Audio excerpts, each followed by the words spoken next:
who was not compelled to wear the hijab. Instead, she chose to. This is Sandra Noe. There was always a little bit of something missing in my life. I guess I was seeking the meaning of it all, but in all the wrong places and in all the wrong ways. At the end of the Second World War, Europe is in ruins. My journey, I guess I could say, begins before I was even born. In 1957, when my parents immigrated to Canada from Mannheim, Germany. My family is Jewish, and during the war they were in hiding. My paternal grandfather was captured and put into a camp, and my mother lost her father.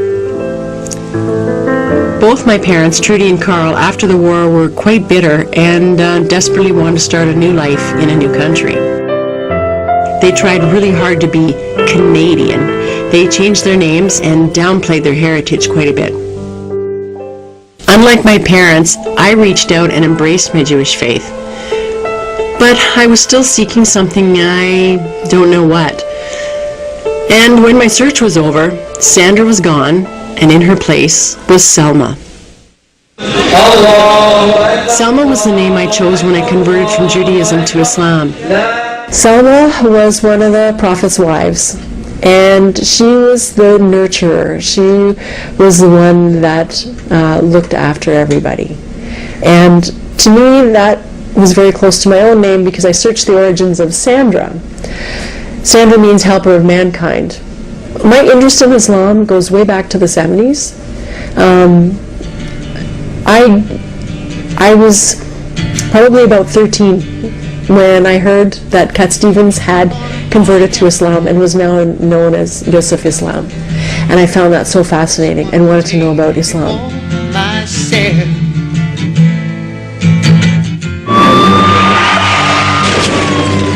2001, I was hit by a drunk driver and had to learn to walk again.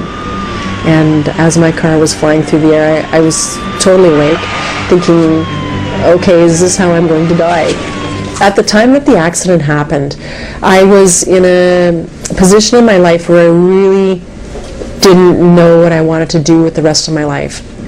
I would say that the biggest turning point was my mother's illness with cancer and her death in 2005. And that really solidified my move towards Islam.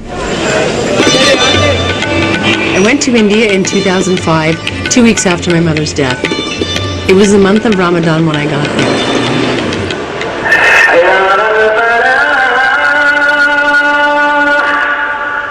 My first night there, the adhan went off at 5 in the morning, and I was so overwhelmed by the power of the sound of the adhan that I was actually terrified. I went to the window, I stood there listening, and there came over me a feeling of complete happiness and peace and belonging. That was the moment that made me take that leap of faith. The Shahada is the affirmation one makes when they convert to Islam. And it is very simple. It's just the affirmation that there is only one God and no other God. And that's what you believe in. As I understand, Sister Salma, you did some studies prior to this moment about Islam. And what always fascinated me were the similarities between Judaism and Islam. And I just found that the connection between the two was so very powerful. The beginning of your step towards Islam by declaring your faith and speaking the following two sentences, which is to bear witness that there is no God but Allah, and to bear witness that Muhammad is his messenger. Without any further delay, we will go ahead and ask Allah subhanahu wa ta'ala for his blessing in that blessed moment that we are witnessing, all of us. Allah, Allah, Allah. Ashhadu an la ilaha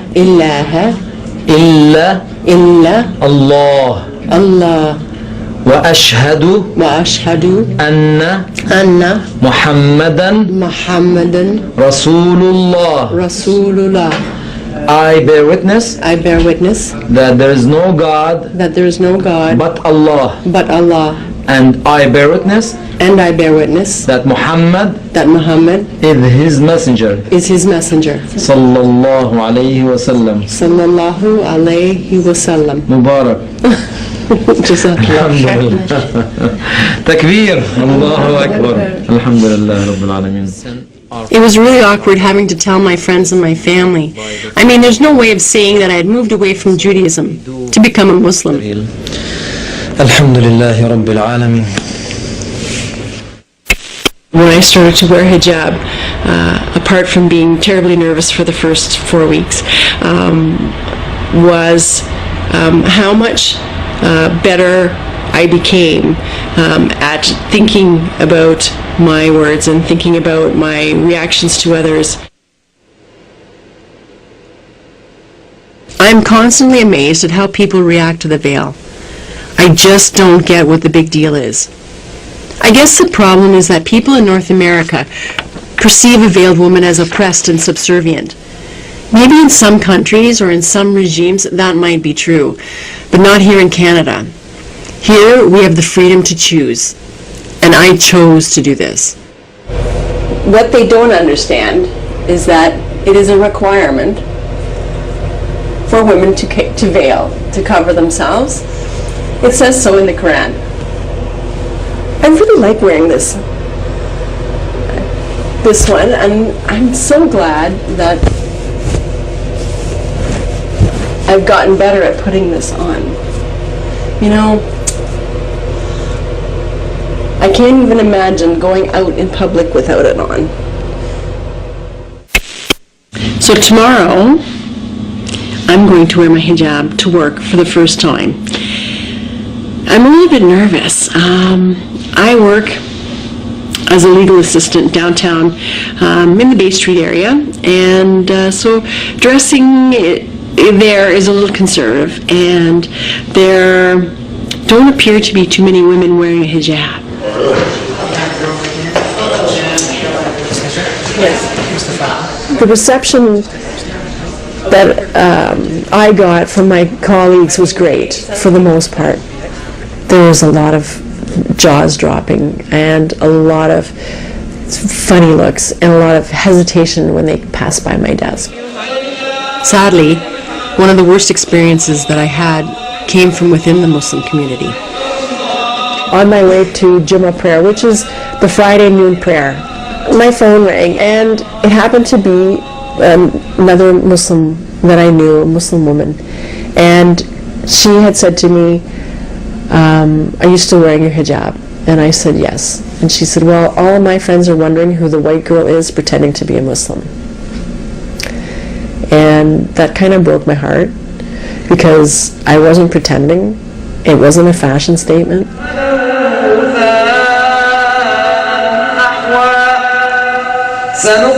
People always assume that because I'm North American and that I am a convert to Islam, that I'm making a political statement. And I think it's more about making a statement of who I am in life. I'm a Muslim.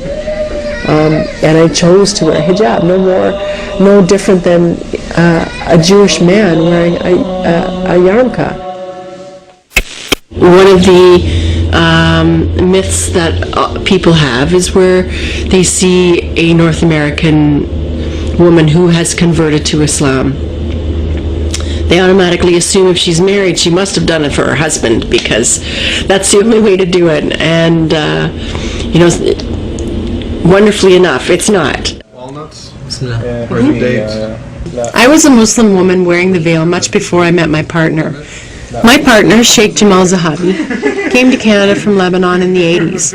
He's an imam at the Meadowvale Islamic Center. I knew of him, but it wasn't until mutual friends introduced us that we found out how much we had in common. My son Colin, who is now 23, hasn't met his new family as yet, but he's really excited and supportive. Initially, he wasn't so sure about it, probably because it was a lot to deal with at the time, but he's okay now. Growing up, we moved around a lot, and most of my memories were from growing up on a farm. We were quite isolated and only had each other for company.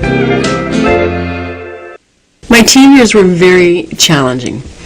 It's not that I was just rebellious, I was just unhappy.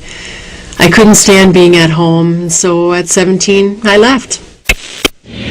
My father hasn't seen me with a hijab, and my father hasn't met my husband yet. So we are going as a family, and I'm a little bit nervous. I'm not sure what my dad's going to say. I'm not sure how he's going to react. What do you think? Do you think he's nervous? At the time of the discovery of my mother's illness, my father and I were not close. We never really had